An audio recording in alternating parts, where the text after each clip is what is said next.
एबसुआ बे बाथ्राखौ बुंनो थाखाय समाय गैयामोन दा नाथाय जोङो मानाव गेदेर हाग्रामा महिलारि सारखौ बिथांमोननि टारगेटआ एबसुनि टारगेटआ बर'नि राव हारिमुखौ रैखाथि होनाय नङा एबसुनि टारगेटआ जेरैखि जाया प्रमद बर'खौ शिफ्ट खालामफिननो नांगौ हाग्रामा महिला गुड मर्निं एवरीवन सफैलायबाय दिनै मोनसे मास गेदारिं प्रग्रामाव हाग्रामा महिलारि सार बिथांनि दिनै फार्स्ट टाइम नैबे जोंनि बरमा खदमथल दंफैजोबो गासिबो गोबां गारि जादों मानसिया बेसेबां जादों बेखौ नोंथांमोननो दिन्थिनो थांसै एनजिअनि भलन्टियारफोर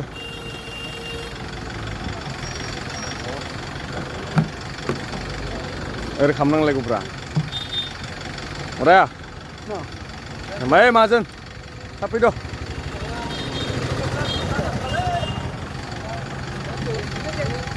ओरै खालामनांलायगौब्रा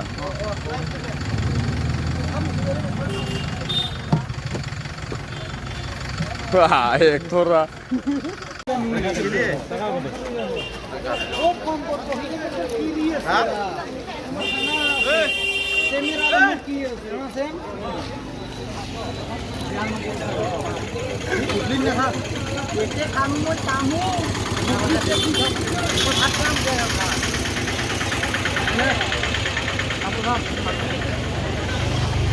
मानसिनि बाना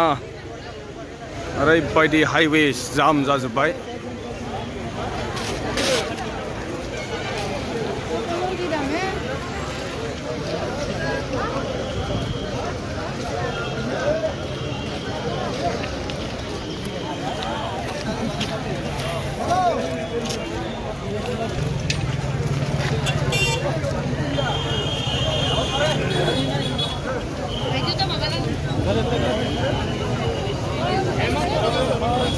बापरे बाप हाइवे हजार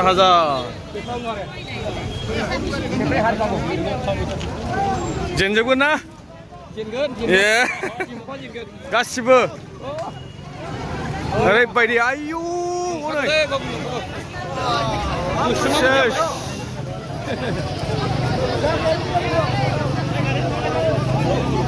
भलन्टियार्स बिथांमोन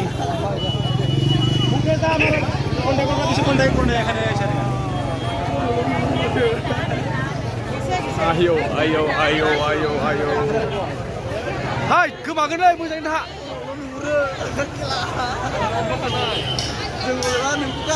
गारनाङा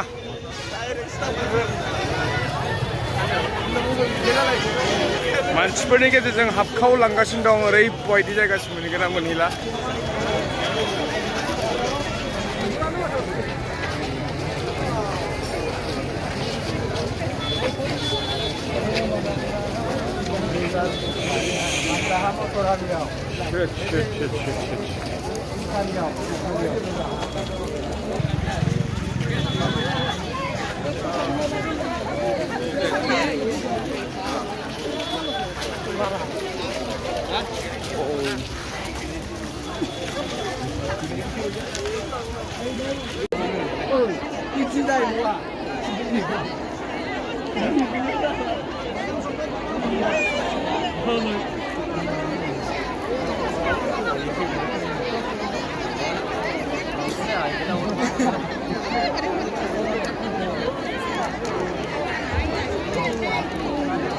Massgathering Rimzim Lahari Rimzim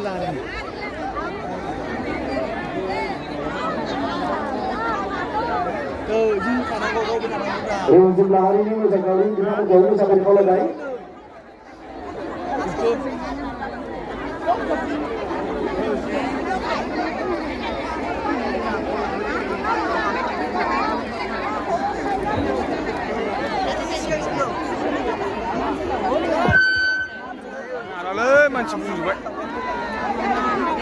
Saudara Dipen প্ৰেমী ৰাইজ আৰু বিজেপি প্ৰেমী ৰাইজ আপোনালোকে নিজৰ নিজৰ আসন গ্ৰহণ কৰক এয়া আমাৰ বিটিসি প্ৰধান লগতে মিডিয়া পাৰ্সনছ লগতে প্ৰশাসনৰ আমাৰ বিষয়াসকল লগতে পুলিচ প্ৰশাসনৰ বিষয়াসকলক আমাৰ সকলকে আমি ধন্যবাদ জ্ঞাপন কৰিছোঁ গণসমাৱেশত আপোনালোকে যি ধৰণে আমাক সহায় কৰিলে শান্তিপূৰ্ণভাৱে উদযাপন কৰাৰ বাবে সেইটোৰ বাবে ধন্যবাদ জ্ঞাপন কৰিছোঁ আৰু আমি এই হাউচৰ পৰা আমি এপছু আৰু UPPLক আমি সকীয়াই দিছোঁ যাতে আপোনালোকে ভৱিষ্যতেও আমাৰ সভাপতি তথা PTCC আগ্ৰমা মহিলাৰী জানি নাপাৰে আৰু লগতে আপোনালোকে যাতে আকৌ এবাৰ আন্তৰিক শ্ৰদ্ধা ধন্যবাদ আৰু কৃতজ্ঞতা আগবঢ়াই আজিৰ এই গণসমাৱেশ সমাপ্ত হোৱা বুলি ঘোষণা কৰিছোঁ ধন্যবাদ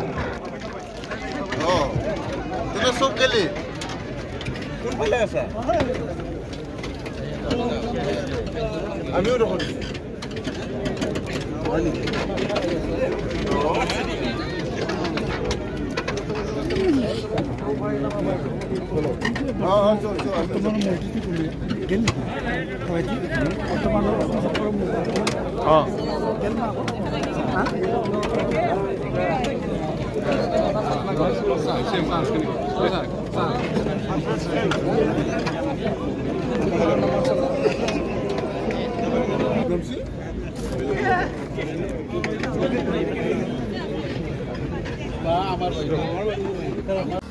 फाइनालि सान्दुं गोसाब्लाबो धैर्य थानानै रायजो राजाफ्रा खोनासंबाय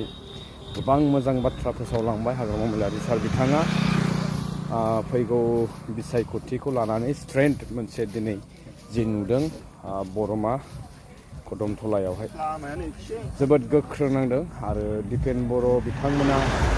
बा बिथांमोनजों माखासे दैदेनगिरिफ्रा जाखिनि अपोजिशनफ्रा सासे व्यक्तिगत इन्डिभिजुवेलनि फारसे एटाक खालामनाय बे एटाकनि फारसे फिननायखौबो होदों गोख्रोङै बेखौ आपडेटखौ होनो थांगासिनो दं नोंथांमोना नायलांबानो जाबाय जिल्ला आनसलिक लेभेलाव एबसुआ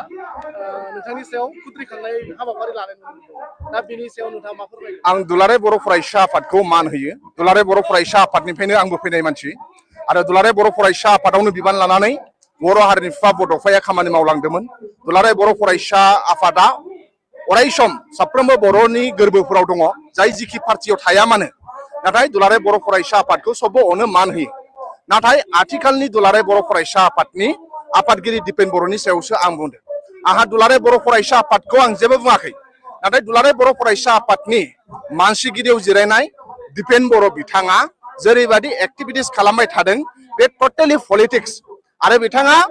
दुलाराय बर' फरायसा आफादनि मासियाव जिरायनानै बेफोरबायदि राव बाहायनाय बेफोरबायदि एक्टिभिटिस खालामनाया बे जोंनि थाखाय दुखुनांथाव बाथ्रा दुलाराय बर' फरायसा आफादनि आफादगिरि बिथाङा गाहाय मावख' एबसु अफिसाव प्रेस मिटनि गेजेरजों बुंदोंमोन जे BTC एसेम्बलि जाय लाइमोन फरायसाफ्रा गाग्लोबदों बेयाव जुदि 1% इभिडेन्स दङब्ला बिथाङा गाव रिजाइनेसन होगोन होनदों आं बावसो बुंदों जे दुलाराय बर' फरायसा आफादनि गोबां दैदेनगिरि इउनिभार्सिटि लेभेलनि कलेज लेभेलनि आरो दुलाराय बर' फरायसा आफादनि गोथार फिरफिलाखौ लानानैनो बिथांमोनहा एसेम्बलि सिङाव हाबदों आरो एसेम्बलिखौ गाग्लोबहैदों होननानै बाव दुलाराय बर' फरायसा आफादनि गोथार फिरफिलायानो नुजादों दुलाराय बर' फरायसा आफादनि गोबां दैदेनगिरि UPPLनि दैदेनगिरिफोर दङ दा जों बेखौसो बुंदों दिनै जोंनि थाखाय दुखुनांथाव बाथ्रा दुलाराय बर' फरायसा आफादनि आफादगिरिया UPPLखौ बासायनायनि सार्थआव बिथांमोना खामानि मावदोंमोन थांनाय इलेक्सनाव UPPLखौ 100% देरहानो थाखाय बिथांमोना खामानि मावदोंमोन नाथाय मानाव गेदेर हाग्रामा महिलारी सारखौ मोजां मोननानै रायजो राजाया BPFनो भट होबाय दिनै जों BPFआ पावाराव फैनायनि उनाव दुलाराय बर' फरायसा आफादा नंबां जांबां खामानि मावगासिनो दंमोन आं ओंखायनो सोंथि सोंदों साननैसो सिगां प्रमद बर'आ सिफ जानानै थानाय समाव फटबट जरायाव आदानिनो हा होनानै थानायाव दुलाराय बर' फरायसा आफादावबो थैनानै दंमोन जुदि आदानिनो हा होनाय फटबट जरायाव एबसुनि आफादगिरिया फंसेबो बाथ्रा बुंदोंब्ला आंबो BPF नागारगोन दा दिनै आदानिनो हा होनाय समाव गोबां बर' मानसिफ्रा हा गोमा जानो थांगासिनो दंमोन बाव आन्दोलन खालामदोंमोन नाथाय एबसुआ बे बाथ्राखौ बुंनो थाखाय समाय गैयामोन दा नाथाय जोङो मानाव गेदेर हाग्रामा महिलारी सारखौ बिथांमोननि टार्गेटआ एबसुनि टार्गेटआ बर'नि राव हारिमुखौ रैखाथि होनाय नङा एबसुनि टार्गेटआ जेरैखि जाया प्रमद बर'खौ शिफ्ट खालामफिननो नांगौ हाग्रामा महिलारी सारखौ डिस्टार्ब खालामनांगौ हाग्रामा महिलारी सारखौ बर' रायजो राजाजों गाज्रि मोनहोनांगौ बेयावसो बिथांमोना नांथाबनानै दङ दा ओंखायनो जोंनि थाखाय दुखुनांथाव बाथ्रा मानाव गेदेर हाग्रामा महिलारि सारा बुंदों दिपेन बर'आ दिसपुराव थांनानै सोर मिनिस्टारनाव पारमिसन बिनानै फैयो टेम्परारि मा मुभमेन्ट खालामनो नागिरदों एसटि इस्युखौ लानानै मा पलिटिक्स खालामगासिनो दङ एसटि इस्युखौ बिथांमोना एमएलए इलेक्सनसिम लांनो नाजागासिनो दङ बे टटेलि पलिटिक्स खालामदों एबसुनि आफादगिरिया पलिटिक्स खालामनायखौसो जों दुखु नांदों नाथाय जोङो एबसु बादि गोथार आफादखौ मान होयो सनमान होयो बड'फाया बावनो खामानि मावलांनाय आंबो एबसुआवनो खामानि मावलांनाय जाबाय